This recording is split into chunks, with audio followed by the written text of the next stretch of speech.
ఇంకా మెరుగ్గా చేస్తారు. ఆయన ప్రధానమంత్రి అయినప్పుడు 10వ స్థానంలో ఉన్న ఆర్థిక వ్యవస్థ 5వ స్థానంకి వచ్చింది ఈ 10 ఏళ్లలో.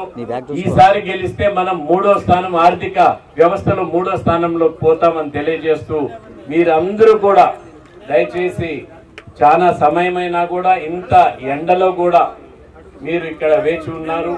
మీరు ఈ ఏదైతే మీ ఓటు ఉందో వచ్చే 15-20 రోజులు మీరు కొనసాగించి ఖచ్చితంగా ప్రతి ఒక్కరు కూడా పార్లమెంట్ కి కమలం గుర్తుకి ఓటేయాల్సిందిగా నేను చేతులు జోడించి కోరుతున్నాను.